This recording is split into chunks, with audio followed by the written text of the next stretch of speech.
Hello all, welcome to Commerce class. Last வீடியோவில் நம்ம என்ன பார்த்தோம் அப்படின்னு பார்த்தீங்கன்னா யூனிட் நம்பர் 4 பார்த்துக்கிட்டு இருக்கோம். இப்போ லாஸ்ட் ஒரு 4 கிளாஸாகவே யூனிட் நம்பர் 4 பார்த்துட்ருக்கோம். யூனிட் நம்பர் 4 அப்படிங்கிறது ஹெச்ஆர்எம், ஹியூமன் ரிசோர்ஸ் மேனேஜ்மெண்ட். ஒரு கம்பெனியில் ரொம்ப முக்கியமான ஒரு டிபார்ட்மெண்ட் யாருன்னு பார்த்தீங்கன்னா இந்த ஹெச்ஆர் டிபார்ட்மெண்ட்ஸ். அவங்க தான் இந்த ஹியூமன் ரிசோர்ஸை எப்படி ஹேண்டில் பண்ணுறது, யாருக்கு என்ன வேலை கொடுக்கறது, எப்படி ரெக்ரூட்மெண்ட் வைக்கிறது, எந்த மாதிரி பேசிஸில் ஆள் செலக்ட் பண்ணுறது எல்லாமே முடிவு பண்ணுறது ஹெச்ஆர் டிபார்ட்மெண்ட்டு தான். ஒரு கம்பெனியில் ஹெச்ஆர் டிபார்ட்மெண்ட் ஒழுங்காக இருந்துட்டாலே மற்ற எல்லா டிபார்ட்மெண்ட்டும் ஒழுங்காக வேலை செய்வாங்க அப்படின்னு சொல்லிட்டு ஒரு தாட் இருக்குது.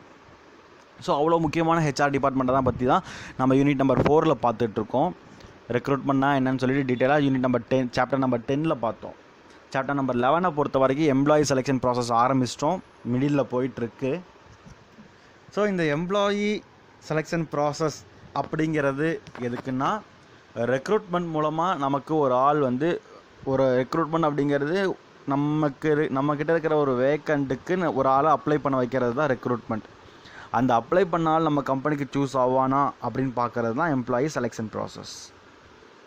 ஸோ அந்த எம்ப்ளாயி செலெக்ஷன் ப்ராசஸ் பார்த்துட்ருக்கோம்.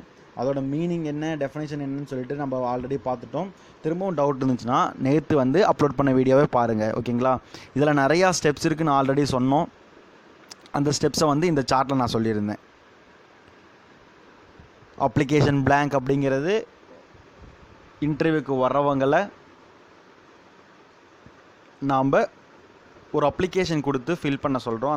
அந்த அப்ளிகேஷனில் பேசிக் informations, name, age, gender, experience, qualifications, specialist, sports involvement, அந்த மாதிரி நிறையா விஷயங்களை கொடுத்து நம்ம ஃபில் பண்ண சொல்லுவோம். பேசிக்காகவே சூஸ் பண்ணிவிட்டு போயிடலாம் அப்படின்ட்டு. அந்த அப்ளிகேஷன் வாங்கின அப்ளிகேஷன் பிளாங்கை நெக்ஸ்ட் ஸ்டெப்புக்கு கொண்டு போகிறோம். ஸ்க்ரீனடைசிங் தி அப்ளிகேஷன்ஸ், வடிகட்டுறது, தரம் பிரித்தல்னு சொல்லுவாங்க பார்த்தீங்களா, அந்த மாதிரி சிம்பிள் மெத்தட்ஸில் நம்ம என்ன பண்ணிடுறோம், அதை ஸ்க்ரீனடைசிங் பண்ணிடுறோம். அதுக்கப்புறம் செலெக்ஷன் டெஸ்ட்டு, நிறையா டைப்ஸ் ஆஃப் டெஸ்ட் இருக்குதுன்னு சொல்லிட்டு நம்ம பார்த்தோம். பேசிக்காக எபிலிட்டி டெஸ்ட் அண்டு பர்சனல் டெஸ்ட்னு 2 டைப்ஸாக பிரிக்கிறாங்க. அதில் ஒரு 4 டைப், இதில் ஒரு 4 டைப்புன்னு சொல்லிட்டு 8 டைப்ஸ் ஆஃப் டெஸ்ட் இருக்குது. அந்த 8 டைப் ஆஃப் டெஸ்ட்டு பாஸ் பண்ணிட்டானா அவன் நம்ம கம்பெனிக்கு செலக்ட் ஆவானா இல்லைன்னு உடனே முடிவு பண்ண மாட்டாங்க. நெக்ஸ்ட்டு ஸ்டெப்பான இன்டர்வியூ போவாங்க. இன்டர்வியூவில் 10 டைப் ஆஃப் இன்டர்வியூ இருக்குது மொத்தம். Panel interview, structured interview, unstructured interview, stress interview, video conferencing interview, online interview, telephonic இன்டர்வியூன்னு சொல்லிட்டு இந்த மாதிரி நிறையா டைப் ஆஃப் இன்டர்வியூஸ் இருக்குது. அது ஒரு 10 டைப் ஆஃப் இன்டர்வியூ மட்டும் நமக்கு கொடுத்துருந்தாங்க. நம்ம எக்ஸ்பிளைன் பண்ணி பார்த்தோம், பிக்சரோடையே பார்த்தோம். சரிங்களா? ரைட்டுங்க சார், இன்டர்வியூ முடிஞ்சிடுச்சு. அது என்னங்க sir next step? Physical examination. அதை தான் இன்றைக்கி கிளாஸில் நம்ம பார்க்க போகிறோம். Physical examination, reference check, approval of higher authority, final selection, contract of எம்ப்ளாயின்னு சொல்லிட்டு நம்ம இந்த எல்லா ஸ்டெப்ஸும் இன்றைக்கி கிளாஸில் நம்ம பார்க்க போகிறோம். நான் முடிஞ்சளவுக்கு இந்த பிபிடிலே நான் கொண்டு போகிறேன். நீங்கள் சைடில் புக் வச்சுக்கோங்க, சரிங்களா? சைடில் புக் வச்சுக்கோங்க. புக்கு வச்சுக்கிட்டு பாருங்கள். நான் அது புக்கில் இருக்க கண்டென்ட்டே தான் இந்த பிபிடியில் நான் கொடுத்துருக்கேன், சரிங்களா? ஏன்னா பார்க்க ஈஸியாக இருக்கும், படிக்க ஈஸியாக இருக்கும் அப்படிங்கிற பர்பஸ்க்காக தான் இந்த புக்கில் இருக்கிற கண்டென்ட்டை தான் நம்ம என்ன பண்ணியிருக்கோம், இந்த பிபிடியில் நான் ரெடி பண்ணியிருக்கேன். அதை நான் ஒரு சார்ட்டாக மாற்றி உங்களுக்கு காமிச்சிட்ருக்கேன் இப்போ நான், சரிங்களா? ஸோ நெக்ஸ்ட்டு கண்டென்ட் என்னன்னு பார்த்தீங்கன்னா, நெக்ஸ்ட்டு நம்ம பார்க்க போகிறது என்னன்னு பார்த்தீங்கன்னா, ஒன்றா பார்த்துட்டு இருந்தோம், இன்டர்வியூ பார்த்தோம். லாஸ்ட் கிளாஸ் வரைக்கும் நம்ம என்ன பார்த்தோம், இன்டர்வியூ பார்த்தோம். பாருங்க, indepth interview, video conference, group interview, structure interview, stress interview, unstructure interview, online இன்டர்வியூன்னு சொல்லிட்டு நிறையா டைப் இருக்குது. அதுக்கு அடுத்த ஸ்டெப்பு என்னது, physical examination or medical examination. Sound mind is in sound body, ஓகேவா? The last technique used in selection process is medical examination. So இது ஒரு டெக்னிக் தான். அவன் பாடி வைஸாக நல்லா இருக்கானா, இந்த ஜாபுக்கு சூட்டபுள் ஆவானா, மேபி அவனுக்கு ஏதாச்சும் பாதிப்பு இருக்கா, அதெல்லாம் செக் பண்ணுறது தான் இந்த ஃபிசிக்கல் எக்ஸாமினேஷன் ஆர் மெடிக்கல் டெஸ்ட்னு சொல்லுவாங்க. ஸோ ஃபார் எக்ஸாம்பிள் இப்போ ஏகப்பட்ட பிரச்சனை போயிட்டுருக்கு கொரோனாவால். நம்ம சூஸ் பண்ணுற ஒரு ஆளுக்கு, நம்ம சூஸ் பண்ணுற ஒரு கம்பெனியில் நம்ம ஒரு ஆளை சூஸ் பண்ணுறோம். அவன் வெளிநாட்டிலேருந்து வந்திருக்கான், இல்லை வெளியூர்லேருந்து வந்திருக்கான். அப்படிங்கிறப்ப அவனை செக் பண்ணாமல் நம்ம வெளில விட்டோன்னு வச்சுக்கோங்களேன், அவனுக்கு மேபி கொரோனா அவன் ஆஃபீஸ் ஃபுல்லாக பரப்பிட்டு போயிடுவான். ஸோ அந்த மாதிரி மிஸ்டேக்ஸ்லாம் எதுவும் வரக்கூடாது அப்படிங்கிற ஒரு பர்பஸ்க்காக பண்ணுறது தான் இந்த ஃபிசிக்கல் எக்ஸாமினேஷன் அப்படின்னு சொல்லக்கூடிய medical test. The last technique used in the selection process is medical examination. This is most important step in the selection because person with the poor health. This is the most important step in the selection. இது வந்து ரொம்பவே இம்பார்ட்டண்டான selection process because of person poor in health cannot work competently in any investment on him may go waste. ஒரு ஹெல்த்தே இல்லாத ஆளை வந்து நம்ம ஒரு நோஞ்சான வேலைக்கு வச்சுக்கிட்டு அவனை போய் அதை தூக்கிட்டு வாடான்னு தூக்கிட்டு வர முடியாது அவனால். மேபி அவனை நம்பி நம்ம போடுற பணங்களும் வேஸ்ட் ஆகிடும், இன்வெஸ்ட்மெண்ட்டும் செய்யக்கூடிய முதலீடும் என்ன ஆகிடும், வேஸ்ட் ஆகிடும்னு சொல்கிறாங்க. This is the most important step in the selection process because a person of a poor health can't work competently and any investment on him may go waste. அது வந்து அந்த இன்வெஸ்ட்மெண்ட்டே வேஸ்ட்டாக போகிறதுக்கு நிறைய சான்சஸ் இருக்குது. If he unable discharge the duty efficiently on medical grounds, அவன் வந்து நம்ம ஒரு ஆளை சூஸ் பண்ணிட்டோம், அவனுக்கு நம்ம மெடிக்கல் டெஸ்ட் எடுக்காமல் நம்ம உள்ளே உட்கார வச்சிட்டோம், அவனை நம்பி நம்ம என்ன பண்ணிட்டோம், ஒரு இன்வெஸ்ட்மெண்ட் பண்ணிட்டோம் அந்த தொழிலில், ஓகே அவன் செட் ஆகும் அப்படின்னு பார்த்துட்டோம். ஸோ அப்படி பார்க்குறப்ப அவன் நல்லா ஒர்க் பண்ணுறான், திடீர்னு அவனுக்கு ஹெல்த் ப்ராப்ளம் வந்துடுது, ஹெல்த் ப்ராப்ளம் தான் வர முடியல, அவனால் எஃபிஷியண்ட்டாக ஒர்க் பண்ண முடியல. இந்த லாஸ் யாருக்கு, அவனை நம்பி இன்வெஸ்ட் பண்ண கம்பெனிக்கு லாஸ். இதை அவாய்ட் பண்ண தான் இந்த மெடிக்கல் எக்ஸாமினேஷன் அப்படிங்கிறது யூஸ் ஆகுதுன்னு சொல்கிறாங்க. In other words, determines application's physical ability to perform specific job. So இன்னும் சுருக்கமாக சொல்ல போகணுன்னா, அப்ளிகண்ட் யாரெல்லாம் அப்ளை பண்ணுறாங்களோ அவங்களோட ஃபிசிக்கல் எபிலிட்டி கரெக்டாக இருக்கா, நம்மளோட கொடுக்குற ஜாபை கரெக்டாக பண்ணுறதுக்கு அப்படின்னு பார்க்குறதுக்காக தான் யூஸ் ஆகுதுன்னு சொல்கிறாங்க. Then the main purpose of medical examination is to find out, எதுக்காக இந்த முக்கியமான இந்த மெடிக்கல் டெஸ்ட்டை பண்ணுறாங்கன்னா, to find out physical fitness of the candidate under the selection job concerned. In case ஒரு செக்யூரிட்டிக்கு ஒரு ஆளை சூஸ் பண்ணுறோம், நோஞ்சா மாதிரி இருக்கிறவனை சூஸ் பண்ணால் செக்யூரிட்டி வேலைக்கு ஒத்து வருவானா, இல்லை ஜிம் பாய்ஸ்க்கு சூஸ் பண்ணுறோம், ஒல்லியாக இருக்கிறான் அவனை சூஸ் பண்ணோம்னா நம்ம மெடிக்கல் வேலைக்கு ஒத்து வருவானா, நம்ம ஜிம் பாய்ஸ் வேலைக்கு ஒத்து வர மாட்டோம். அதுக்காக வைக்கிறது தான் மெடிக்கல் டெஸ்ட்டுன்னு சொல்கிறாங்க. இதுக்கு வந்து ரொம்ப important. To protect existing employees of the business of organisation from the infectious diseases likely spread due to candidate selected. இதனால் இன்ஃபெக்ஷியஸ் டிசீசஸ்னால் பரவும் தன்மையுடைய நோய்கள். இப்போ ஒரு ஆள் இருக்கான், ஆல்ரெடி சொன்ன மாதிரி கொரோனாவோட உள்ளே வரான், அவன் வந்து எல்லா ஆளுக்கும் பரப்பிட்டு போயிட்டானா என்ன பண்ணுறது? அதனால என்ன சொல்கிறாங்க, to protect the existing employees, already இருக்கக்கூடிய எம்ப்ளாயீஸை நாம் சேவ் பண்ணுறதுக்கு. To check excessive expenditure in treatment of selected employee after placement. So அவனை ஒரு இடத்துல ஒரு மேனேஜராக உட்கார வச்சுட்டு அவன் நல்லா ஒர்க் பண்ணுறான், அவன் ஒர்க் பண்ண ஆரம்பித்த பிறகு அவனுக்கு நோய் வந்துடுது, maybe poor background of the health. அதனால் என்ன ஆகிடுது, அவனுக்கு ஏதாச்சும் நோய் வந்துடுது, அவனை நம்ம சேவ் பண்ணணும்னா தேவையில்லாமல் அவனுக்கு நம்ம ட்ரீட்மெண்ட்டுக்கு செலவு பண்ணிகிட்ருக்கணும். அவன் ப்ளேஸ் பண்ண பிறகு ட்ரீட்மெண்ட்டுக்கு செலவு பண்ணிகிட்ருக்கணும். அதை வந்து தடுக்கிறதுக்காக தான் எக்ஸசிவ் எக்ஸ்பெண்டிச்சர், அதை தடுக்கிறதுக்காக தான் இந்த மெடிக்கல் டெஸ்ட்டானது தேவைப்படுது அப்படின்னு சொல்கிறாங்க. ஸோ இதையே இங்கே பாருங்கள், நான் வந்து ஒரு இதில் கொடுத்துருக்கேன், ஒரு சார்ட்டில் கொடுத்துருக்கேன், ஒரு நிமிஷமே. இதெல்லாம் நம்ம ஆல்ரெடி பார்த்த டாபிக்ஸ் ஸ்க்ரோல் ஆகிட்டுருக்கு. டைப்ஸ் ஆஃப் இன்டர்வியூலாம் பார்த்துட்டோம். இப்போ நம்ம ஃபிசிக்கல் எக்ஸாமினேஷன் போகணும். இங்கே பாருங்கள், ஃபிசிக்கல் எக்ஸாமினேஷன்ஸ். சரிங்களா? இப்போ என்ன ரிவைஸ் பண்ணிட்டேன் நான். ஃபிசிக்கல் எக்ஸாமினேஷன் சின்னதாக பாருங்கள், ஒரு 4 பாயிண்டில் சொல்லியிருக்காங்கப்பா. இன்கேஸ் ஒரு 5 மார்க்லேயே இல்லை ஒரு 3 மார்க்கில் கேட்டால் நீங்கள் இந்த 4 பாயிண்ட்டை மட்டும் எழுதினா போதும். இந்த 4 பாயிண்ட்டை மட்டும் எழுதினா போதும். இதில் இப்போ அங்கே தெளிவாக கொடுத்துருக்காங்க. The last technique used for the medical selection is medicals examination.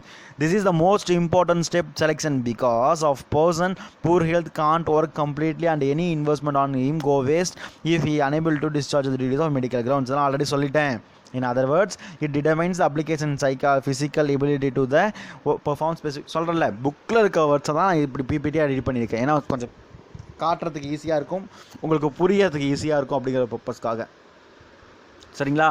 அடுத்தது the main purpose of medical examination to find out என்ன ஃபைண்ட் அவுட் பண்ணுறதுக்கு, ஃபிட்னஸ் செலக்ட் அந்த ஜாபுக்கு அவன் சூட் ஆவானான்னு பார்க்குறதுக்கு. தென் ஏதாவது ஒரு ஸ்ப்ரெட்டிங் இன்ஸ்ட்ரிக்ஸாக இருந்துச்சுன்னா, ஏதாவது ஒரு ஸ்ப்ரெட் ஆகிற டிசீஸாக இருந்துச்சுன்னா அதை மற்றவங்களுக்கு பரவாமல் இருக்கிறதுக்கு, தென் அவனுக்கு ட்ரீட்மெண்ட்டுக்கு நம்ம நிறையா செலவு பண்ணாமல் இருக்கலாம், அதுக்காகன்னு சொல்கிறாங்க. சரிங்களா? அடுத்த டாபிக் என்னன்னு பார்த்தீங்கன்னா ரெஃபரன்ஸ் செக். ரெஃபரன்ஸ் செக் அடுத்த ஸ்டெப்பு. நம்ம நிறையா ஸ்டெப் பார்த்துட்ருக்கோம் பார்த்தீங்களா, அதில் அடுத்த ஸ்டெப் என்னன்னு பார்த்தீங்கன்னா ரெஃபரன்ஸ் செக். இங்கே இருக்குது. ரெஃபரன்ஸ் செக் அப்படிங்கிறது என்ன sir? Reference check ton to no reliability and truthworthiness of the candidate. So நம்ம சூஸ் பண்ணுற ஒரு ஆளை பற்றி நம்ம வந்து ரெஃபரன்ஸ் செக் அப்படிங்கிறது மற்றவங்களுக்கு ஃபோன் பண்ணி கேட்குறோம். அவர் முன்னே ஒர்க் பண்ண இடமா இருக்கலாம், இல்லை அவங்க ரிலேட்டிவாக இருக்கலாம், இல்லை அவனோட ஃப்ரெண்ட்ஸ் சர்க்கிளாக இருக்கலாம். அவங்களோட நம்பரை கேட்டு கண்டுபிடிச்சி நம்ம என்ன பண்ணுறோம், அவங்களுக்கு ஃபோன் பண்ணி விசாரிக்கிறோம். இந்த மாதிரி ஒருத்தரை வந்து நாங்கள் வந்து XYZ அப்படிங்கிற ஒருத்தரை நம்ம வந்து சூஸ் பண்ணியிருக்காங்க கம்பெனிக்கு, அவர் உங்கள் கம்பெனியில் எப்படி ஒர்க் பண்ணாருன்னு சொல்லுங்கள், இல்லை உங்கள் கம்பெனியில் ஏதாச்சும் பிரச்சனை பண்ணாரா, இல்லை சேலரி ஏதாச்சும் பிரச்சனை பண்ணாரா, இல்லை உங்கள் கம்பெனியில் ஒர்க் பண்ணுறப்ப ஏதாச்சும் வந்து ஒரு மிஸ்பிஹேவ் பண்ணாரா சொல்லுங்கன்னு சொல்லிட்டு நம்ம கேட்டு அவங்களோட நற்பெயர் எப்படி இருக்குது பழைய கம்பெனியில் நம்ம செக் பண்ணுறோம். அதுக்கு பேர் தான் என்னது, ரெஃபரன்ஸ் செக். ட்ரஸ்ட் வர்த்தினஸ் அப்படின்னா நம்பிக்கை, அவங்களோட நம்பிக்கை எப்படி இருக்குது of the candidate. Usually, application blank contains the column for the candidate, furnish the list of persons to contact for the reference purpose. So அந்த அப்ளிகேஷன் லிஸ்ட் கொடுக்குறாங்க பார்த்தீங்களா, அப்ளிகேஷன் blank கொடுக்குறாங்க பார்த்தீங்களா, ஸ்டார்டிங்கில் ஃபஸ்ட்டு ஸ்டெப்பில் அதிலே ஒரு காலம் இருக்கும். நான் ஒரு அப்ளிகேஷன் blank உங்களுக்கு கொடுக்குறேன், சரிங்களா? அப்ளிகேஷன் blank ஒன்று ரெடி பண்ணி உங்களுக்கு அது எப்படி இருக்குன்னு பாருங்கள், சரிங்களா? அதை ஃபில் பண்ணால் உங்களுக்கு தெரிஞ்சிடும் எப்படி ஃபில் பண்ணணுன்ட்டு. ஸோ அந்த அப்ளிகேஷன் blank நீங்கள் கொடுக்குறப்ப என்ன பண்ணுறாங்க, அப்ளிகேஷன் blank உங்களுக்கு கொடுத்துட்டேன் நான். அதில் வந்து ரெஃபரன்ஸ் செக் அப்படின்னு சொல்லிட்டு ஒரு நம்பர் இருக்குது. அதில் வந்து எப்படி இருக்குது, ரெஃபரன்ஸு செக்குன்னு சொல்லிட்டு ஒரு நம்பர் ஒரு காலம் இருக்குது, அதை ஃபில் பண்ண சொல்கிறவங்கள. ஸோ அதை நீங்கள் ஃபில் பண்ணுறப்ப அது உங்களுக்கு என்ன ஆகுன்னு பார்த்தீங்கன்னா, நான் உங்களை செலக்ட் பண்ண பிறகு செலெக்ஷன் டெஸ்ட்டு, இன்டர்வியூ, அப்புறம் என்னது ஃபிசிக்கல் எக்ஸாமினேஷன் முடிஞ்ச பிறகு நான் அந்த ரெஃபரன்ஸ் நீங்கள் கொடுக்குறீங்க பார்த்தீங்களா நம்பரு, அந்த நம்பருக்கு தான் ஃபோன் பண்ணுவேன். மேபி நீங்கள் உங்கள் மேனேஜர் நம்பர் கொடுக்கலாம், இல்லை பழைய ஸ்கூலில் ஒர்க் பண்ணியிருந்தீங்கன்னா பழைய ஸ்கூல் நம்பருக்கு பழைய ஸ்கூலோட கான்டாக்ட் நம்பர் கொடுத்து பிரின்சிபல் நம்பரையோ இல்லை யாராச்சும் நம்பரோ கொடுக்கலாம். ஏதோ ஒரு நம்பரை கொடுத்து நான் ரெஃபரன்ஸ் நம்பரை கொடுக்குறப்போ அவங்களுக்கு ஃபோன் பண்ணி செக் பண்ணுவேன் உங்களோட டீட்டெயிலை தெரிஞ்சுக்கிறதுக்கு. Then employer organisation used to send the standardised form of referees to request them to write the details about the certain behaviorals of the candidate under the selection, like a contact, character, attitude, behavior, value system, etc. of the candidate under the selection process. Maybe என்ன பண்ணுவாங்க பார்த்தா, ஒரு சில பேர் phone பண்ணி கேட்பாங்க, ஒரு சில பேர் அவங்க ஆஃபீஸில் ஒர்க் பண்ணுறவங்கள கொடுப்பாங்க, இந்த கேண்டிடேட்டை போயிட்டு ஃபில் பண்ணிட்டு வாங்க அப்படின்னு சொல்லுவாங்க. ஸோ நம்ம என்ன பண்ணுவோம், அந்த ஃபார்மை எடுத்துக்கிட்டு கேண்டிடேட்டை போவோம். கேண்டிடேட் முன்னே எங்கே ஒர்க் பண்ணியிருக்காரு, ஃபார் எக்ஸாம்பிள் இப்போ நான் சுவாமி விவேகானந்தா ஸ்கூலில் ஒர்க் பண்ணுறேன்னா, இதுக்கு முன்னாடி SMSGயில் ஒர்க் பண்ணுறேன்னா அந்த ஆஃபீஸ் மேபி என்ன பண்ணலாம், அரேஞ்ச் பண்ணலாம், ஒரு ஆள் அரேஞ்ச் பண்ணி பெங்களூருக்கு அனுப்பி ஒரு ஃபார்மை கொடுத்து இந்த ஃபார்ம் ஃபில் பண்ணி தாங்க சார்னு சொல்லலாம். அந்த கேண்டிடேட் எப்படி, கான்டாக்ட் எத்தனை மார்க், பிஹேவியர் எப்படி இருக்குது, அந்த மாதிரி கொடுக்குறாங்க. ஸோ அந்த மாதிரி டீட்டெயில்ஸ்லாம் இருக்குது of the candidate. The selector decides the selection worthiness of the candidate based on reference and recommendation by the referees. அது யார் ரெஃபரன்ஸ் கொடுக்குறாங்களோ அவங்களோட கமாண்டை பேஸ் பண்ணி தான் இவங்களோட செலெக்ஷன் ப்ராசஸ் மேபி நடக்க சான்சஸ் இருக்குது. ஒரு 10 மார்க் கொடுக்குறாங்க அப்படின்னா ஒரு 2 மார்க் அதை பேஸ் பண்ணி இருக்கலாம், சான்சஸ் இருக்குது. ஓகேங்களா? ஸோ அதுக்கு பேர் தான் என்னென்னு சொல்கிறாங்க, இந்த ரெஃபரன்ஸ் செக்குன்னு சொல்கிறாங்க. ஸோ அதே தான் இங்கேயும் கொடுத்துருக்கேன். Reference check is done by no reliability of trustworthiness of the candidate. Usually application blank contains the column candidate, furnish the list of persons to be contacted for the reference purpose. Employer organization used to send their standardized form of to referees or request them to write the details about the certain behavioral traits like candidate under the selection, like a contact, character, attitude, behavior, value system, etc. of the candidate under the selection process. The selector decides the worthiness. இப்போ கேட்குறாங்க 5 மார்க்லையோ இல்லை 2 மார்க்லையோ கேட்டால் இந்த 4 point நீங்கள் எழுதுனீங்கன்னா போதும். 3 மார்க்கில் கூட கேட்டாலும் 2 மார்க்கில் கேட்டாலும் இந்த 4 பாயிண்ட் எழுதுனீங்கன்னா போதும். 4 பாயிண்ட் ஈஸியாக புரிஞ்சுக்கோங்க. 4 பாயிண்ட்டை ஈஸியாக புரிஞ்சுக்கோங்க. ஃபர்ஸ்ட் பாயிண்ட் என்ன சொல்கிறாங்க, reference check is done to know தெரிஞ்சுக்கிறதுக்கு, ரிலையபிலிட்டி நம்பிக்கைத்தன்மை, ரிலையபிலிட்டினா original things, and trustworthiness நம்பிக்கையான, கேண்டிடேட்டை பற்றி நம்பிக்கையான வார்த்தைகள் என்ன, அவனோட ஒரிஜினாலிட்டி என்ன அப்படின்னு தெரிஞ்சுக்கிறதுக்காக கொடுக்கக்கூடியது தான் reference check. Okay, first point முடிஞ்சிருச்சு. செகண்ட் பாயிண்ட் என்னது? Usually application blank contains the column for the candidate to furnish the list of person to be conducted for reference purpose. So அந்த அப்ளிகேஷன் blank கொடுக்குறப்பயே அதில் ஒரு காலம் தனியாக இருக்கும். எதுக்காக? கேண்டிடேட்டை கொடுக்குற அப்ளிகேஷன் ஃபார்மில் ஒரு காலம் தனியாக இருக்கும். டு ஃபர்னிஷ் தான் எழுதுறது. To furnish the list of person to contact for reference purpose இருக்கிறப்ப யாரை நாங்கள் கான்டாக்ட் பண்ணணும் அப்படின்னு சொல்லி ஒரு காலம் இருக்கும் அப்படின்னு சொல்கிறாங்க. எதில்? அப்ளிகேஷன் blankல. எம்ப்ளாயி ஆர்கனைசேஷன், இப்போ நம்ம சூஸ் பண்ணுற ஆர்கனைசேஷன் ஒரு ஸ்டாண்டர்டைஸ்டு ஃபார்மை க்ரியேட் பண்ணி வச்சுருப்பாங்க. அதை வந்து கொடுப்பாங்க, ரெக்வஸ்ட் ரூம் ரைட் எழுதுங்க அப்படின்னு சொல்லி கொடுப்பாங்க. அப்படி கொடுக்குறப்ப அதில் வந்து என்னென்ன இருக்கும்? கண்டிப்பாக அந்த கேண்டிடேட்டோட கான்டாக்ட் எப்படி இருக்குது, கேரக்டர் எப்படி இருக்குது, ஆட்டிடியூடு, பிஹேவியர் எப்படி இருக்குது, அவர் இன்னும் ப்ளஸ் பாயிண்ட் என்ன, அப்போல்லாம் தெரிஞ்சுக்கிறதுக்கு ஒரு சாய்ஸாக இருக்கும் அப்படின்னு சொல்கிறாங்க. தென் இதை பேஸ் பண்ணி தான் அவங்களோட நெக்ஸ்ட்டு செலெக்ஷன் ஆனது நடக்கும், சான்சஸ் இருக்குது அப்படின்னு சொல்கிறாங்க. அதுக்கு பேர் தான் ரெஃபரன்ஸ் செக் அப்படின்னு சொல்கிறாங்க. சரிங்களா? ஒவ்வொரு டாப்பிக்கும் ரெண்டு டைம் நான் சொல்லிகிட்ருக்கேன். சரிங்களா? ஒவ்வொரு டாப்பிக்கும் ரெண்டு டைம் நான் சொல்லிகிட்ருக்கேன். தென் நெக்ஸ்ட் ஸ்டெப் பார்த்தீங்கன்னா approval by higher authority. Selection committee send the list of candidates selected with some candidates kept in waiting list for the approval of higher authority like a chairman, HR director, CEO and the like. Once the list is approved and the selected candidate will be called for final interview. So அந்த selection interview பண்ணுறப்ப நமக்கு என்ன use ஆகுதுன்னு பார்த்தீங்கன்னா, select பண்ணுறப்ப நமக்கு என்ன சொல்கிறாங்கன்னு பார்த்தீங்கன்னா, ஒரு சில பேரை வந்து சூஸ் பண்ணாமல் வச்சுருப்பாங்க. ஒரு மேபி ஹையர் சேலரி கேட்கலாம். இப்போ நம்ம ஒரு வேக்கன்சி இருக்குது, அந்த சேலரி பார்த்தீங்கன்னா 30,000 நம்ம ஃபிக்ஸ் பண்ணியிருக்கோம், 30,000 ஃபிக்ஸ் பண்ணியிருக்கோம். பட் அவங்க வந்து நம்மகிட்ட 50,000 கேட்குறாங்க. பட் நல்ல கேண்டிடேட், எல்லாத்துலேயும் பாஸ் ஆகிட்டான், சூப்பர் கேரக்டரு, எல்லா விஷயமும் அவனுக்கு நல்லாவே தெரியுது, அவன் ஒர்த்தியான கேண்டிடேட் 50,000க்கு. பட் அந்த ஹெச்ஆர் டேரெக்டாக கொடுக்க முடியாது. அதுக்கு பதில் என்ன பண்ணணும்? ஹையர் அத்தாரிட்டிகிட்ட வெயிட் பண்ணணும். அப்ரூவல் பை த ஹையர் அத்தாரிட்டிகிட்டேருந்து. அந்த ஹையர் அத்தாரிட்டி யாராக இருக்கலாம் பார்த்தீங்கன்னா, சேர்பர்சனாக இருக்கலாம், ஹெச்ஆர் டைரக்டராக இருக்கலாம், சிஇஓ அண்டு அந்த மாதிரி இருக்கலாம். Once list is approved, the selected candidate will be called for the final interview. அப்படி இன்கேஸ் அவங்க ஓகே சொல்லிட்டாங்கன்னா அப்புறமேட்டு என்ன சொல்லுவாங்க? ஃபைனல் இன்டர்வியூக்கு கூப்பிடுவாங்க. அடுத்த ஸ்டெப்பு ஃபைனல் செலெக்ஷன். ஓகேங்களா? அதுக்கு முன்னாடி இதில் வந்து பார்க்கலாம் approval of the higher authority. Selection committee send the list of candidates, selected some candidate to kept list of approved by higher authority like a chairman, CEO and like. Once list is approved, the selected candidates will be called for final interviewக்கு கூப்பிடுவாங்க அப்படின்னு சொல்கிறாங்க. சரிங்களா? அதுக்கு அடுத்து நடக்கக்கூடியது தான் final selections. எதுக்கு sir இத்தனை ரவுண்ட் இருக்குது? இதெல்லாம் வந்து பார்த்தீங்கன்னா பெரிய கம்பெனிஸில் கண்டிப்பாக ஃபாலோ பண்ணுவாங்க. HCL, விப்ரோ, இன்ஃபோசிஸ் அந்த மாதிரி கம்பெனிஸ்லாம் பார்த்தீங்கன்னா இத்தனை ரவுண்டும் இருக்குது. கண்டிப்பாலுமே இத்தனை ரவுண்டு பாஸ் பண்ணால் மட்டும் தான் செலக்டாக உள்ளே போக முடியும். The successful candidate who passed through various stages of selection process will be called for final interview.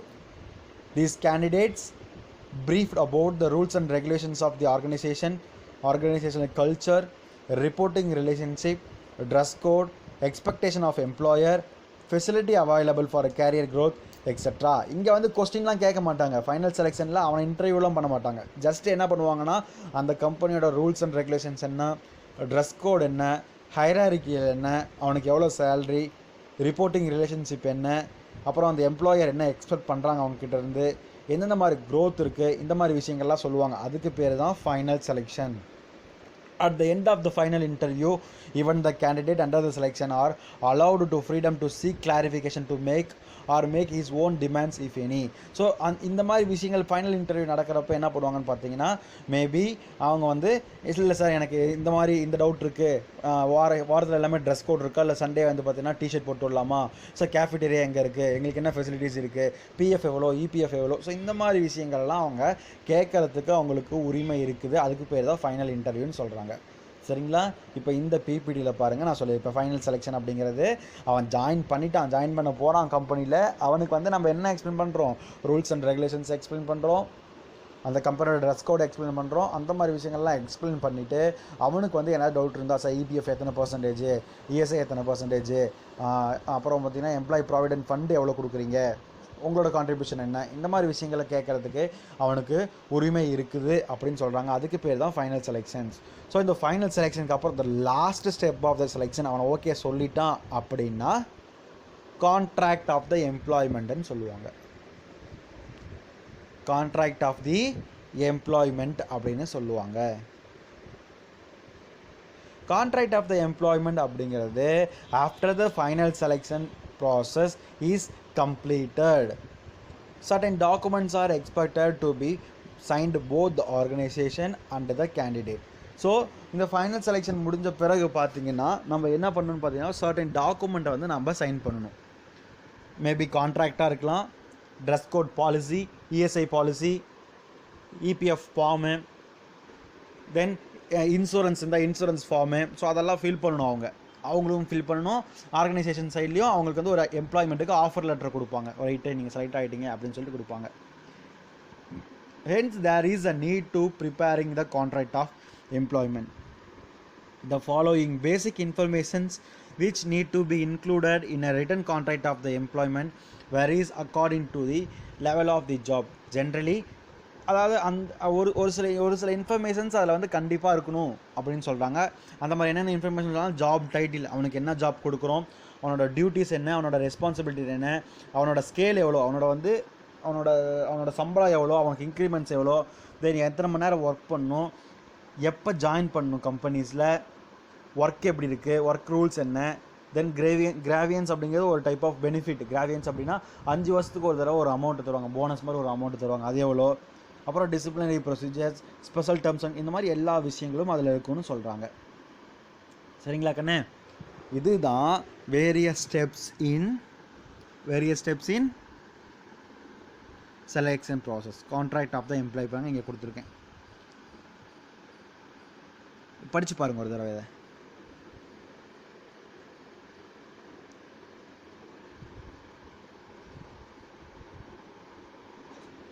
புரியுதாப்பா?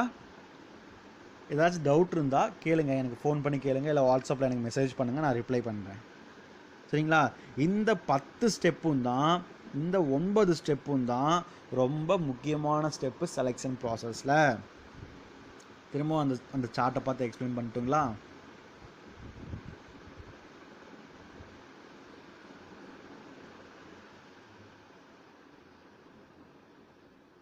பாருங்கள். இப்போ அங்கே அப்படியே சொல்கிறேன் நான். பாருங்கள், ஜென்ரலாக ஒரு கம்பெனிக்கு நீ இன்டர்வியூக்கு போகிறேன்னு நினச்சிக்கோ. இல்லை நீ ஒரு கம்பெனி வச்சுருக்க, ஒரு 10-15 பேர் இன்டர்வியூக்கு எடுக்கிற நீ ஆள் வந்திருக்காங்க. ஃபஸ்ட்டு அவங்கக்கிட்ட அப்ளிகேஷன் பிளாங்கை கொடுத்து ஃபில் பண்ண சொல்கிறீங்க. அவங்க அப்ளிகேஷன் பிளாங்கை ஃபில் பண்ணி கொடுக்குறப்பே தேவையான இன்ஃபர்மேஷன்லாம் நம்ம வாங்கிட்டோம். அதுக்கப்புறம் அந்த அப்ளிகேஷனை பிரிக்கிறீங்க. யாரெல்லாம் ஓகே ஆகுவாங்க, யாரெல்லாம் செலக்ட் ஆக மாட்டாங்கன்னு சொல்லிட்டு பிரிக்கிறீங்க. செலெக்ஷன் டெஸ்ட்டு வைக்கிறீங்க. அடுத்தது வேரியஸ் டைப்ஸ் ஆஃப் டெஸ்ட் வைக்கிறீங்க. ஆப்டிடியூட் டெஸ்ட்டு, நியூமெரிக்கல் டெஸ்ட்டு, அந்த டெஸ்ட் இந்த டெஸ்ட்னு சொல்லிட்டு எல்லா டெஸ்ட்டும் வைக்கிறீங்க. அவன் செலக்ட் ஆகிட்டான். நெக்ஸ்ட் ஸ்டெப் கொண்டு போகிறோம். அவனுக்கு 10 டைப் ஆஃப் இன்டர்வியூ இருக்குது. எல்லா கம்பெனிலையும் 10 டைப் ஆஃப் இன்டர்வியூ வைக்க ஒன்று சொல்லுவாங்க. ஒவ்வொருத்தரும் ஒவ்வொன்று ஃபாலோ பண்ணுவாங்க. ஒவ்வொரு கம்பெனியும் அவங்களுக்கு என்ன ஓகே ஆகுதோ அது மாதிரி ஃபாலோ பண்ணிக்குவாங்க, இன்டர்வியூ வைப்பாங்க. தென் ஃபிசிக்கல் எக்ஸாமினேஷன்ஸ். அவனோட ஹெல்த் கண்டிஷன் எப்படி இருக்குது, ஏதாச்சும் இன்ஃபெக்ஷியஸ் டிசீசஸ் இருக்கா, பரவக்கூடிய தன்மையுடைய வியாதிகள் இருக்கா அப்படின்னு சொல்லி பார்க்கறதுக்காக ஃபிசிக்கல் எக்ஸாமினேஷன் வைக்கிறோம். அதுக்கப்புறம் இந்த அப்ளிகேஷன் பிளாங்க் ஃபில் பண்ணுறப்பயே அவன்கிட்ட ரெஃபரன்ஸ்னு சொல்லிட்டு ஒரு 4 நம்பர் வாங்கியிருப்போம். அந்த 4 நம்பருக்கு கால் பண்ணியோ இல்லை நேரில் போய் விசிட் பண்ணியோ அவனை வந்து நம்ம செக் பண்ணுறோம். இல்லை சார் அவன் வந்து ஓகே ஆகிட்டான், பட் அவனோட சேலரி அதிகமாக கேட்குறான், இல்லை ஏதாச்சும் அவனுக்கு ஒரு டிமாண்ட் எக்ஸ்ட்ரா இருக்குது அப்படிங்கிறப்ப அவனுக்கு என்ன பண்ணுறோம், அப்ரூவல் ஆஃப் ஹையர் அத்தாரிட்டிக்கு வெயிட் பண்ணுறோம். சரிங்களா?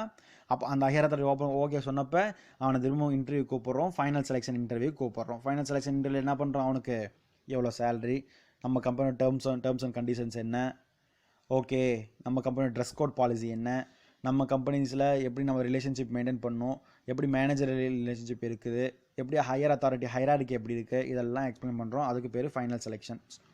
அதுக்கும் அவன் ஒத்து வந்துட்டானா நாம் அவனுக்கிட்ட ஒரு கான்ட்ராக்ட் போட்டுக்கிறோம். அவனுக்கு இவ்வளோ சம்பளத்துக்கு இவ்வளோ வேலைக்கு இவ்வளோ இத்தனை மணிக்கு வரணும், இத்தனை மணிக்கு கிளம்பணும், சண்டே இவ்வளோ ஒர்க் இருக்குது, சண்டே ஒர்க் இருந்தால் பண்ணணும், உனக்கு வந்து இபிஎஃப் எவ்வளோ, உனக்கு வந்து இஎஸ்ஐ எவ்வளோ, உனக்கு வந்து தென் அப்புறம் உனக்கு வந்து இன்சூரன்ஸ் எவ்வளோக்கு எடுத்திருக்கோம், இதெல்லாம் டீட்டெயில்ஸ்லாம் அவன்கிட்ட சொல்லிவிட்டு அதுக்கு ஒரு கான்ட்ராக்ட் போடுறோம். அதுக்கு பேர் தான் கான்ட்ராக்ட் ஆஃப் தி எம்ப்ளாயி.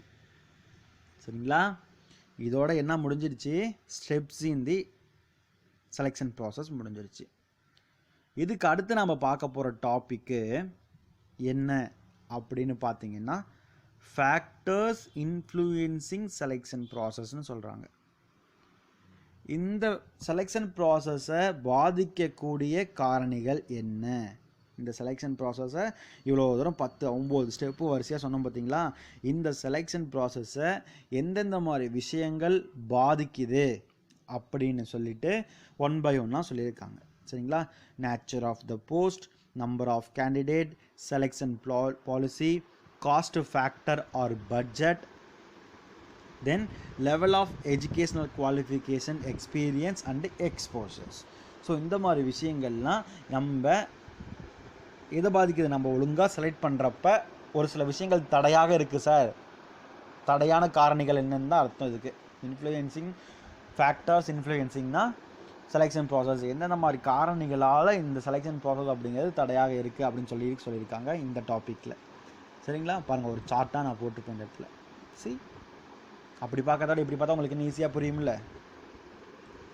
பாருங்கள், factors influencing the selection process, nature of post, number of candidates, selection policy, cost factor, budget, level of educational qualifications, இதெல்லாம் ஃபேக்டர்ஸாக இருக்குதுன்னு சொல்கிறாங்க. 1 by 1 நம்ம பார்க்கலாம்.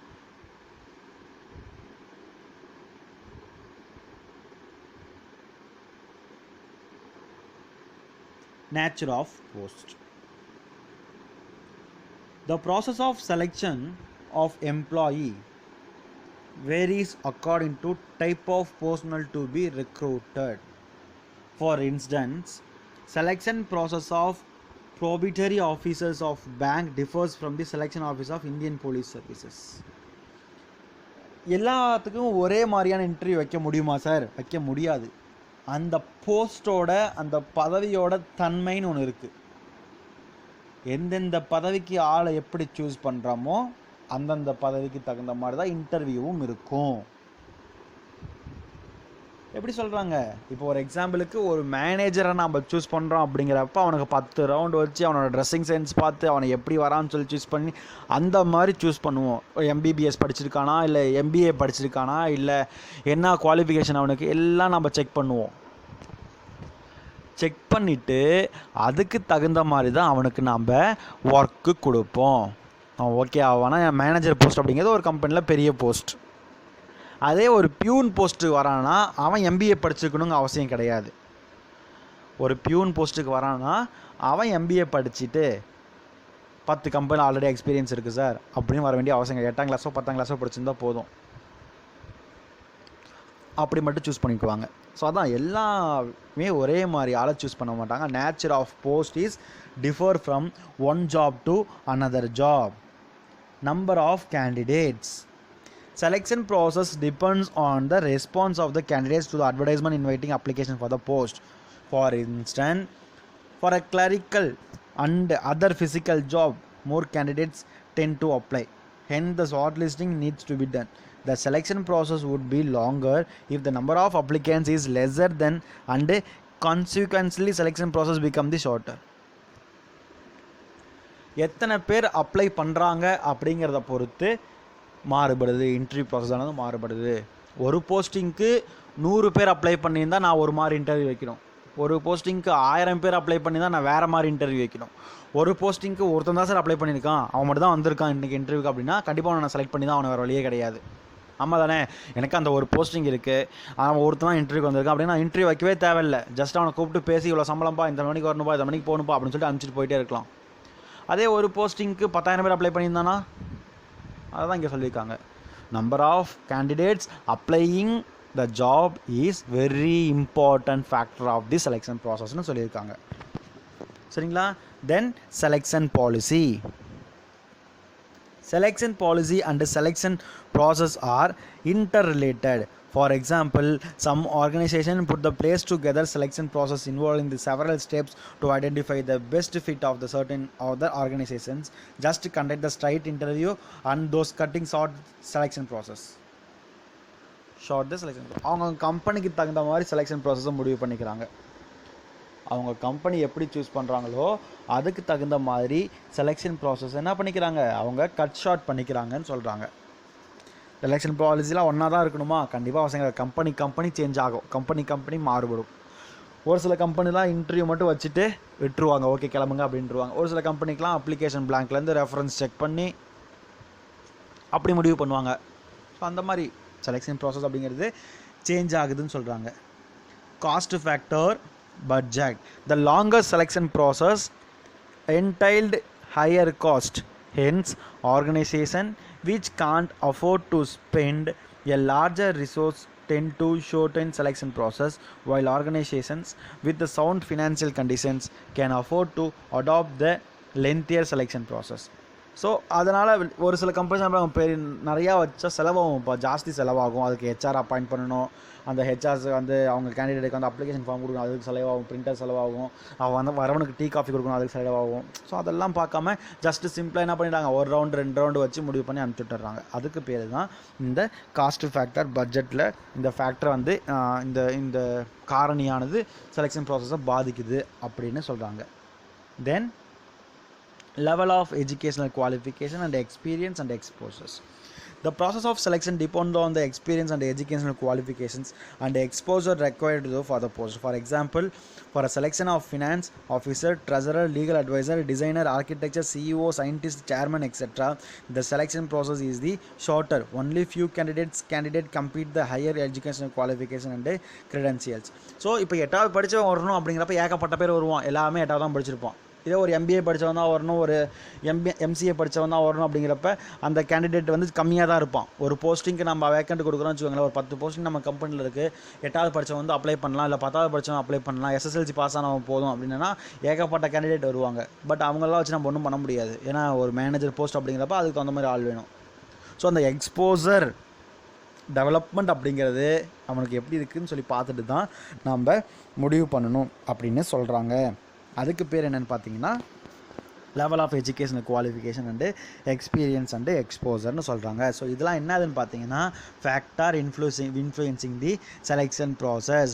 பாருங்கள், factors influencing the selection process அப்படிங்கிறது நேச்சர் ஆஃப் போஸ்ட், அந்த பதவி சம்மந்தப்பட்ட ஒன்று, அந்த பதவியோட வேலைகள் தன்மையை கொண்ட ஒன்று. நம்பர் ஆஃப் கேண்டிடேட், எவ்வளோ பேர் அப்ளை பண்ணுறாங்க அப்படின்னு சொல்லிட்டு பொறுத்து இருக்குது. செலெக்ஷன் பாலிசி, அதை நம்ம கம்பெனி எப்படி மாதிரி செலக்ட் பண்ணுறோம் அப்படிங்கிறத பேஸ் பண்ணி இருக்குது. காஸ்ட் ஃபேக்டர், நம்ம எவ்வளோ பட்ஜெட் அந்த இன்டர்வியூக்குன்னு ஒதுக்கியிருக்கோன்னு சொல்லிட்டு வெயிட் பண்ணுது. தென் அவனோட எஜுகேஷ்னல் குவாலிஃபிகேஷன் எப்படி இருக்குது, தென் அவனோட எக்ஸ்பீரியன்ஸு எக்ஸ்போசர்ஸு பேஸ் பண்ணி தான் இருக்குதுன்னு சொல்லிட்டு சொல்கிறாங்க. இந்த சார்ட்டை மட்டும் அப்படியே வந்து மனப்பாடம் பண்ணிக்கோங்க. இன்கேஸ் இந்த கொஸ்டின் உங்களுக்கு கேட்டாங்கன்னா நீங்கள் இந்த கொஸ்டினை வந்து இந்த சார்ட் போடணும், சரிங்களா? முடிஞ்ச ஒரு நோட்டில் எழுதி எனக்கு ஃபோட்டோ பிடிச்சி அனுப்புங்க பார்க்கலாம், சரிங்களா? நெக்ஸ்ட்டு இதுக்கு அடுத்தது இந்த இவ்வளோ பெரிய இம்பார்ட்டண்ட்டாக இவ்வளோ பெரிய முக்கியமாக பேசக்கூடிய செலெக்ஷன் ஆனது ஒய் த இம்பார்ட்டன்ஸ், இந்த செலெக்ஷன் அப்படிங்கிறது ரொம்பவே இம்பார்ட்டண்ட் ஏன் அப்படின்னு சொல்லிட்டு நமக்கு அடுத்த டாப்பிக்கில் கொடுத்துருக்காங்க.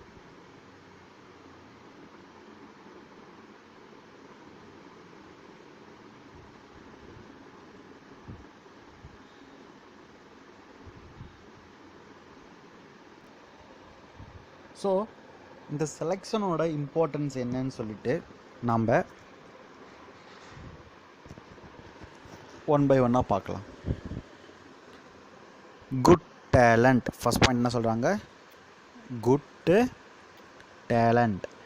Proper selection system enables the organisation to appoint the talented person for various activities and thereby leading to improved productivity and profitability of the organizations. So இந்த மாதிரி கரெக்டாக ப்ராப்பராக நம்ம வந்து ஒரு ஆளை வந்து சூஸ் பண்ணி அப்பாயிண்ட் பண்ணுறப்ப அந்த இடத்துல நமக்கு சரியான கரெக்டான டேலண்ட்டு கிடைக்க வாய்ப்புகள் இருக்குது. என்ன காரணம், நிறையா டைப் ஆஃப் இன்டர்வியூ வைக்கிறோம், அதில் அவனோட ஸ்பீக்கிங் ஸ்கில்ஸ், ஜென்ரல் நாலேஜ் எல்லாம் தெரிஞ்சிடும். நிறையா டைப் ஆஃப் டெஸ்ட்டு வைக்கிறோம், அதில் அவனோட ஐக்யூ லெவல் எப்படி இருக்குன்னு தெரிஞ்சிடும். அவனோட ரெஃபரன்ஸ் செக் பண்ணுறோம், அந்த ரெஃபரன்ஸ் செக் பண்ணுறப்ப அவனோட கான்டாக்ட் எப்படி இருக்குது, பிஹேவியர் எப்படி இருக்குது, கேரக்டர் எப்படி. ஸோ இந்த மாதிரி நிறையா டெஸ்ட் வைக்கிறப்ப கரெக்டான ஆட்களை நம்மளால் சூஸ் பண்ண முடியும். அதன் மூலமாக நம்ம கம்பெனியோட ப்ரொடக்டிவிட்டியும் ப்ராஃபிட்டபிலிட்டியும் அதிகமாகிறதுக்கு நிறைய சான்ஸ் இருக்குது அப்படின்னு சொல்கிறாங்க. better efficiency. Selection of right person to the right job is sure to produce better quality of work and may facilitate the faster achievement of objectives. நோக்கத்தை வந்து விரைவாக நம்ம வந்து அடையக்கூடிய திறனை இருக்க ஆட்களை தான் நம்ம சூஸ் பண்ணுறோம். ஸோ அப்படி சூஸ் பண்ணுறப்ப அவங்க வந்து நம்ம கம்பெனிக்கு கரெக்டாக உழைக்கிறதுக்கு நிறைய சான்ஸ் இருக்குதுன்னு சொல்கிறாங்க. ஸோ அதனால் பெட்டர் எஃபிசியன்சினா முடியும் திறமை, பெட்டர் எஃபிசியன்சினா சிறப்பாக முடித்து வைக்கக்கூடிய திறமை அவனுக்கு நிறையா இருக்கிறதுனால ஈஸியாக நம்மளோட கம்பெனியோட கோல் அச்சீவ் பண்ண முடியும்னு சொல்கிறாங்க. Reduced cost of training and development. Yes of course choose பண்ணுறப்பே கரெக்டான ஆளாக நம்ம சூஸ் பண்ணோம்னா என்ன ஆகும், அவனுக்கு நம்ம வந்து ட்ரைனிங் கொடுக்க வேண்டிய பர்பஸ் கிடையாது. பேசிக் ட்ரைனிங் மட்டும் கொடுத்துட்டு அவனுக்கு ஒர்க்குக்கு போங்க அப்படின்னு சொல்லிடலாம். Reduced cost of training and development. Better selection candidates definitely reduce the cost of training because the qualified personnel have a better grasping power na observe பண்ணி புரிஞ்சு கொள்ளக்கூடிய திறமை அவங்களுக்கு ஜாஸ்தியாக இருக்கும். ஸோ கரெக்டாக நல்லா சூஸ் பண்ணுறப்ப அவங்க வந்து நமக்கு என்ன கரெக்டாக ஒர்க் பண்ணுறப்ப நமக்கு வந்து அவங்களோட கிராஸ்பிங் பவர் ஜாஸ்தியாக இருக்கும். If they select suitable candidates for a suitable job, they can easily understand the techniques and work better in quick time. So புதுசாக சூஸ் பண்ணுறப்ப கரெக்டாக நிறையா டெஸ்ட் வச்சு சூஸ் பண்ணுறப்ப நிறைய டைப் ஆஃப் இன்டர்வியூ வச்சு சூஸ் பண்ணுறப்ப அவங்க வந்து நமக்கு வரவங்க வந்து கரெக்டாக ஒர்க் பண்ணுறதுக்கு நிறையா சான்சஸ் இருக்குது. கரெக்டாக ஒர்க் பண்ணாலுமே நம்மளோட ப்ராஃபிட்டபிலிட்டியும் நம்மளோட ப்ரொடக்டிவிட்டியும் இன்க்ரீஸ் ஆகிறதுக்கு ஈஸியாக சான்சஸ் இருக்குதுன்னு சொல்கிறாங்க. அவங்களோட அப்சர்வேஷன் குயிக் டைமில் முடிஞ்சிடும்னு சொல்கிறாங்க. Besides, the organization can develop the different training programs for the different persons on the basis of their individual differences, thus reducing the time and cost of training considerably. So இவங்களுக்கு அந்த choose பண்ணப்பே already நிறைய தெரிஞ்ச விஷயங்கள் இருக்கிறதுனால அவங்களுக்கு அந்த மாதிரி training avoid பண்ணிவிட்டு நம்ம நெக்ஸ்ட் வேலையை பார்த்துட்டு போயிட்டே இருக்கலாம்னு சொல்கிறாங்க. Then reduced turnover. Proper selection of the candidate contributes the low labor turnover. This will be in turn help the organization to minimize the recruitment cost. So கரெக்டான ஆளை சூஸ் பண்ணுறப்ப கரெக்டான நம்ம ஆரம்பத்தில் கிடைக்கிறப்ப நம்ம என்ன பண்ணிக்கலாம், மற்ற கேண்டிடேட்ஸ்லாம் வேணாம்னு சொல்லிட்டு கிளம்பிட சொல்லலாம். ஸோ அது வந்து என்ன பார்த்தீங்கன்னா நமக்கு வந்து அந்த காஸ்ட்டை கம்மி பண்ணுது அப்படின்னு சொல்கிறாங்க. தென் job motivations. If the right person is selected for the right job, it tend to motivate the person to work more efficiently. They feel that their skills are properly used in and they tend to contribute more attention to job. So கரெக்டான ஆட்களை choose பண்ணி நம்ம கரெக்டான வேலைகளை கொடுக்குறப்ப கரெக்டான ஜாபுக்கு உட்கார வைக்கிறப்ப அவங்களுக்கு அது ஒரு மோட்டிவேஷனாக இருக்கும்னு சொல்கிறாங்க. என்ன மாதிரி மோட்டிவேஷன்ஸாக இருக்கும், கண்டிப்பாலுமே அது எதுக்காக லீட் பண்ணுன்னு பார்த்தீங்கன்னா எந்தெந்த மாதிரி விஷயங்களுக்கு லீடாக இருக்கும்னு பார்த்தீங்கன்னா பேசிக்காகவே ஓகே நமக்கு தகுந்த வேலை தான், நமக்கு தகுந்த அதிகாரத்தை நமக்கு தகுந்த வேலையை தான் நமக்கு கொடுத்துருக்காங்க. ஸோ அதனால் என்ன ஆக முடியும், நம்மளால் கரெக்டாக ஒர்க் பண்ண முடியும்னு சொல்லிட்டு அவங்களுக்கு ஒரு மோட்டிவேஷனாக இருக்குன்னு சொல்கிறாங்க. Other benefits. Proper selection of candidates reduce the absenteeism. கரெக்டான ஆட்களை சூஸ் பண்ணுறப்ப ஏன்னா அவங்களோட விருப்பத்தெல்லாம் கேட்டு தான் நம்ம சூஸ் பண்ணுறோம் ஃபைனல் செலெக்ஷன்ஸில். ஸோ அப்படி சூஸ் பண்ணுறப்ப திடீர்னு இடைநின்றல் அப்படிங்கிறது இருக்காது அப்படின்னு சொல்கிறாங்க. They would pay better attention to the job, take safety precautions on their own accord, would minimize the occurrence of the workplace accidents. So அவங்களுக்கு தேவையான விஷயங்கள் நம்ம செஞ்சு கொடுக்குறோம், அதாவது சேஃப்டி மெஷர்ஸ்லாம் பண்ணி கொடுக்குறப்ப அவங்க வந்து மோட்டிவேட்டாக ஃபீல் பண்ணி ஓகே நம்ம இங்கேயே கண்டினியூ பண்ணலாம் அப்படிங்கிற மாதிரி ஃபீல் பண்ணுவாங்கன்னு சொல்கிறாங்க. தென் அடுத்த டாபிக் பார்த்தீங்கன்னா selection differs from the recruitment. Selection வேறு, ரெக்ரூட்மெண்ட் வேறு. ஒரு ஆளை கம்பெனிக்கு நம்ம வந்து ஒரு தகுந்த பர்சனை அப்ளை பண்ண வைக்கிற ப்ராசஸ் பேர் தான் ரெக்ரூட்மெண்ட். ஆல்ரெடி சொல்லியிருப்பேன், வேணால் வீடியோ நம்பரில் போய் பாருங்கள் சரிங்களா. ரெக்ரூட்மெண்ட் சாப்டரில் போய் பாருங்கள். ஒரு ஆளை நம்ம கரெக்டான ப்ராசஸ்க்கு அப்ளை பண்ண வைக்கிறது தான் அந்த ரெக்ரூட்மெண்ட். பட் இந்த செலெக்ஷன் அப்படிங்கிறது அப்படி கிடையாது. செலெக்ஷன் அப்படிங்கிறது வந்த ஆள் நம்ம கம்பெனிக்கு ஆவானா ஆக மாட்டானான்னு செக் பண்ணுறது தான் selection process. Recruitment and selection play vital role in human resource management. So இந்த ரெக்ரூட்மெண்ட்டும் செலெக்ஷனும் அப்படிங்கிறது ரொம்பவே முக்கியமான ரோல் இந்த ஹெச்ஆர்எம்மில். These are two sides of the same coin but there exists one difference between the two. So இது வந்து ஒரு காயினோட ரெண்டு சைடு எப்படி இருக்கோ அதே மாதிரி தான் ஒரு சைடு ஹெச்ஆர்எம்மோட ஒரு சைடு பார்த்தீங்கன்னா ரெக்ரூட்மெண்ட், இன்னொரு சைடு பார்த்தீங்கன்னா செலெக்ஷன்ஸ். எப்படி ரெண்டு காயின் இருக்கும் பட் ரெண்டு டிஃப்ரெண்ட்டாக தான் இருக்கும் இல்லையா. ரெக்ரூட்மெண்ட் வேறு, செலெக்ஷன் அப்படிங்கிறது வேறுன்னு சொல்லியிருக்காங்க. The difference have been highlighted and exhibited in the given below table. So அந்த பிலோ டேபிளில் எக்ஸ்பிளைன் பண்ணியிருக்கிறேன் அப்படின்னு சொன்னாங்கப்பா. இந்த டேபிள் பாருங்கள், இந்த 8 பாயிண்டில் ரெக்ரூட்மெண்ட்டுக்கும் செலெக்ஷனுக்கும் என்ன டிஃப்ரெண்ட்டு அப்படின்னு சொல்லியிருக்காங்க. Meaning Recruitment is an activity of searching candidate, encouraging them to apply for it. Recruitment அப்படிங்கிறது ஒரு ஆக்டிவிட்டி, சர்ச்சிங் த கேண்டிடேட்ஸ், ஆட்களை தேடுகிறோம், தேர்ந்தெடுக்கவில்லை, தேடுகிறோம்.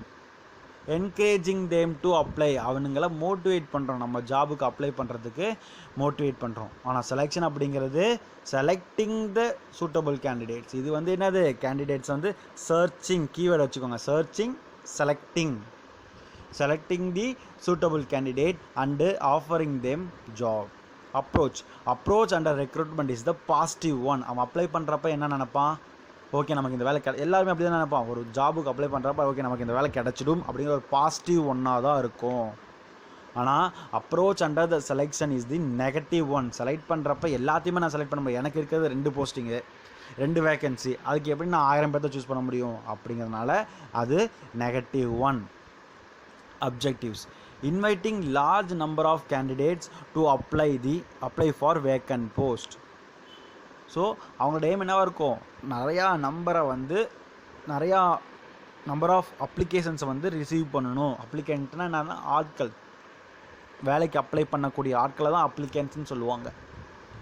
ஸோ நமக்கு பொறுத்த வரைக்கும் ஒரு ஜாபுக்கு 1000 அப்ளிகேண்ட் வந்தாலும் பரவாயில்ல, பிரச்சனை கிடையாது, ஏன்னா நமக்கு ஒரு நல்ல திறமை கிடைக்கும் அப்படிங்கிறதுனால. Picking up the most suitable candidate for eliminating the rest. இதோட முக்கியமான நோக்கம் என்ன, ஆப்ஜெக்டிவ்ஸ்னால் நோக்கம்ப்பா, சரிங்களா, ஆப்ஜெக்டிவ்ஸ்னால் நோக்கம். ரெக்ரூட் பண்ணுற நோக்கம் என்ன, நிறையா கேண்டிடேட் வரணும், அவங்கள்லேருந்து ஒருத்தவங்க பெட்டராக இருப்பாங்கங்கிறது தான் ரெக்ரூட்மெண்ட்டோட மோட்டிவேஷன்ஸ், நோக்கம். ஆனால் செலெக்ஷனோட நோக்கம் என்ன, கரெக்டான கேண்டிடேட்டை, சூட்டபிள் கேண்டிடேட்டை சூஸ் பண்ணி மற்றவங்களை எலிமினேட் பண்ணணுங்கிறது தான் செலெக்ஷனோட மோட்டிவ். சீக்வன்ஸ், வரிசை பிரகாரம் எது ஃபஸ்ட்டு வருது, ரெக்ரூட்மெண்ட் தான் ஃபஸ்ட்டு வரும். ஃபஸ்ட்டு பேப்பர் அட்வர்டைஸ்மெண்ட் கொடுத்த பிறகு தான் இந்த நம்மக்கிட்ட இன்டர்வியூ அட்டன் பண்ணுவானுங்க. தென் செலெக்ஷன்ஸ், செகண்ட் ஒன் தான் selections. Method, it's economical method, this is the expensive method. இது வந்து ஒரு ஜஸ்ட் என்ன பண்ணிடலாம், பேப்பர் அட்வர்டைஸ்மெண்ட் கொடுத்துட்டு நம்ம கொடுத்துடலாம், பட் இதுக்கு வந்து எக்ஸ்பென்சிவ் ஜாஸ்தியாகும். அவனை கூப்பிடணும், அவனை உட்கார வைக்கணும், அவனுக்கு சேர் ப்ரொவைட் பண்ணணும், அவனுக்கு டீ காஃபி ப்ரொவைட் பண்ணணும், செலக்ட் பண்ணுறதுக்கு ஆள் பண்ணணும், அப்ளிகேஷன் ஃபார்ம் கொடுக்கணும், அப்ளிகேஷன் ஃபார்ம் கொடுத்து செலெக்ஷன் பண்ணணும், செலெக்ஷன் பண்ணுறப்ப ஹெச்ஆருக்கு சம்பளம் கொடுக்கணும், இதெல்லாம் எக்ஸ்பென்சிவ் மெத்தட்னு சொல்கிறாங்க. Contractual relations, it involves the communication of vacancies, no contractual relations established. So இது வந்து ஜஸ்ட் ஒரு கம்யூனிகேஷன் தான், வேலை தேடுபவனுக்கு நாங்கள் இங்கே வேலை இருக்குன்னு சொல்கிறோம், அது வந்து ஒரு கம்யூனிகேஷன் தான். It creates the contractual between the employer and the employee. முதலாளிக்கும் தொழிலாளிக்கும் நடுவில் ஒரு உறவை ஏற்படுத்தக்கூடியதாக இருக்குதுன்னு சொல்கிறாங்க. Process, recruitment is the process is very simple, just advertisement கொடுத்துட்டா மட்டும் போதும். Selection is the very complex and complicated. என்ன வெரி காம்ப்ளிகேட்டட்னா ரொம்பவே கஷ்டமான ஒன்று அப்படின்னு சொல்கிறாங்க, சரிங்களா. Time, requires the less time since the method merely involves just identifying vacancy and advertising them, hence the selection time is required. இது வந்து என்னது, கொஞ்சமான டைம் இருந்தால் போதும், ஜஸ்ட்டு எத்தனை போஸ்டிங் இருக்குன்னு பார்க்குறோம், எத்தனை பேர் அப்ளை பண்ணணும், அவங்களுக்கு சேலரி எவ்வளோ, இன்னைக்கு இன்டர்வியூ முடிஞ்சு போச்சு, அட்வர்டைஸ்மெண்ட் கொடுத்துட்றோம். It's a more consuming. Each and every candidate has to be tested in various aspects before selecting the candidates. Hence, more time is required. இதுக்கு வந்து நிறையா டைம் தேவைப்படும். எதுக்குன்னா ஒவ்வொருத்தனா சூஸ் பண்ணணும், ஒவ்வொருத்தனா கூப்பிட்டு கொஸ்டின் பண்ணணும், ஒவ்வொருத்தருக்கும் தனித்தனியாக டெஸ்ட் வைக்கணும்.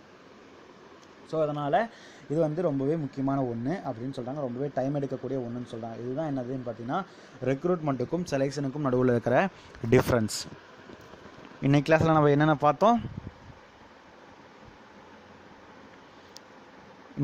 என்னென்ன பார்த்தோம், ரெக்ரூட்மெண்ட்டில் இருக்கிற ஸ்டெப்ஸில் லாஸ்ட் 4 ஸ்டெப்பு நீ தான் பார்த்தோம், ரைட்டுங்களா. ஃபிசிக்கல் எக்ஸாமினேஷன்னா என்னென்னு பார்த்தோம், அதுக்கு அடுத்தது ரெஃபரன்ஸ் செக்னா என்னென்னு பார்த்தோம், then approval by higher authority, final selection, contract of employee. Maybe 5 மார்க்கில் வந்து இப்படி கூட கேட்கலாம், give a short notes on contract of employment. A, பியில் ஃபிசிக்கல் எக்ஸாமினேஷன், சியில் அந்த மாதிரி கூட கேட்கலாம், கிவ் த ஷார்ட் நோட்ஸ், அந்த மாதிரி கூட கேட்க நிறைய சான்சஸ் இருக்குது. ஸோ அதையும் அப்படியும் படித்து வச்சுக்கிறது ரொம்ப நல்லது, ஓகேங்களா. அதுக்கு அடுத்து பார்த்தீங்கன்னா இந்த ஃபேக்டர்ஸ் இன்ஃப்ளூயன்ஸ் செலெக்ஷன்ஸ் ப்ராசஸ்ன்னு சொல்லிட்டு ஒரு 5 டாபிக் பார்த்தோம். தென் இந்த செலெக்ஷனோட இம்பார்ட்டன்ஸ் என்னென்னு பார்த்தோம். அடுத்தது லாஸ்ட்டாக என்னென்னு பார்த்தோன்னு பார்த்தீங்கன்னா செலெக்ஷனுக்கும் ரெக்ரூட்மெண்ட்டுக்கும் உள்ள டிஃப்ரெண்ட் என்னன்னு சொல்லி பார்த்தோம். அடுத்தது நம்ம என்ன பார்க்க போகிறோம் அப்படின்னா பிளேஸ்மெண்ட். பிளேஸ்மெண்ட் அப்படிங்கிறது செலெக்ஷன் கிடையாது. செலெக்ஷனில் ஒரு சப் டாபிக் பார்த்தீங்கன்னா பிளேஸ்மெண்ட். ஒரு ஆளை நம்ம எதுக்காக சூஸ் பண்ணணும்னு பார்த்தீங்கன்னா ஒரு பர்டிகுலர் ஜாபில் உட்கார வைக்கிறதுக்காக, அந்த பர்டிகுலர் ஜாபை எப்படி முடிவு பண்ணுறது அப்படிங்கிறதா பிளேஸ்மெண்ட். சரிங்களா? இந்த பிளேஸ்மெண்ட் என்னன்னு சொல்லிட்டு நெக்ஸ்ட் கிளாஸில் நம்ம ப்ரீஃபாக பார்க்கலாம். சரிங்களா? ஸோ இன்றைக்கி அசைன்மெண்ட் ஞாபகம் இருக்கா? அந்த factors influencing diagram, factors influencing the selection process diagram ஒன்று காமிச்சோம் பார்த்தீங்களா, க்ரீன் கலர் போர்டில். Nature of the boards, number of the candidate, cost, budget அப்படின்னு சொல்லிட்டு காமிச்சோம் பார்த்தீங்களா, அந்த டயக்ராமை எனக்கு ட்ரா பண்ணி அனுப்பணும் ஒரு A4 ஷீட்டில். இன்னொரு A4 ஷீட்டில் எனக்கு இந்த டிஃப்ரென்ஸ் இருக்குது பார்த்தீங்களா, ரெக்ரூட்மெண்ட்டுக்கும் செலெக்ஷனுக்கும் இருக்கிற டிஃப்ரென்ஸை ஒரு A4 ஷீட்டில் எனக்கு எழுதி ஃபோட்டோ பிடிச்சி அனுப்பணும். ஓகேங்களா? தேங்க்யூ கைஸ், பாய்.